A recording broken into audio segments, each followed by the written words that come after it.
Neil, you're technical director at MIck George. Talk us through your responsibilities at the company. Okay, our main role is looking after the waste side of the business, making sure we're compliant, making sure we're getting the waste through the door, and basically a bit of sales, a bit of compliance really. They're the key roles. MIck George have again shown their commitment to the football club in sponsoring the training facilities here at Peterborough United. How important was that for the company moving forward?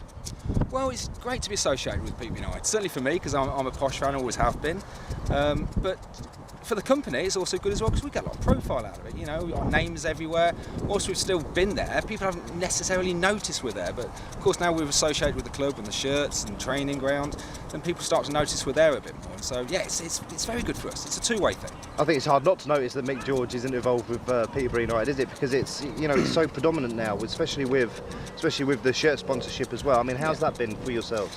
Well, yeah, it's been fantastic. I mean, if we're going to do something, we like to do it properly, and there's no point going into something and doing it half-baked, so we wanted to make sure we got maximum exposure out of this. So yeah, we are a little bit in people's faces, I suppose, but that's how you get your value out of sponsorship. And you know, we are just pleased to be associated with the club. It's a great club, it's going places. You know, I watched the club in the 80s and things have changed massively, you know, and it's really good to be associated with a club that, regardless of what people say, are still doing really well in League One. You know, we're 11th, I believe it is, so it's good to be associated, yeah. Well, it's covering all areas as well, isn't it? It's not just the first team, it's I mean, with the training facilities, for example, it's focusing on the youth. Yeah, well, when we did the deal, we wanted to make sure we weren't just doing the first team, we were doing the youth all the way up from whatever age they start, 8s, 10s, whatever it is, and now, of course, we're doing the training academy. It's again, it's massive exposure for us, so yeah, it's grassroots right the way up to first team, because football doesn't just start at professional level, you know, it starts at the base. And of course you're making history because this is the first official real training ground that the club have had,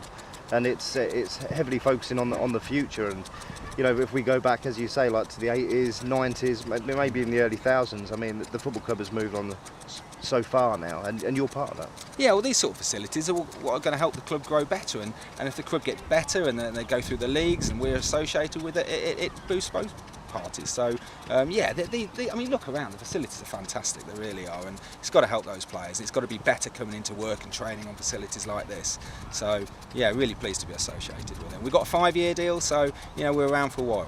And the commitment's there with the fans as well. I mean, if we look at the Skip Challenge, for example, at half-time, it's been a fantastic success. Has that surprised you by how well that's took off this season? Yeah, I suppose it has really. A bit of competition is always healthy for any individual. You know, they want to try and do something. You sit there from the crowd thinking, oh, that's easy, I could do that. But when you get there, and I've just had a bit of a practice, it's not that easy, I promise you. So hence the reason we've stepped the prize up a little bit, and I'll be pushing to step the prize up again next year. So it gets a bit of excitement towards the people doing it, the participants. Yeah, we've changed it slightly, haven't we? I mean, we're still picking an individual out from the crowd on a match day, but we're also choosing someone that's registered on your website. And, yeah. And for that, they get a little bit more as well, don't they?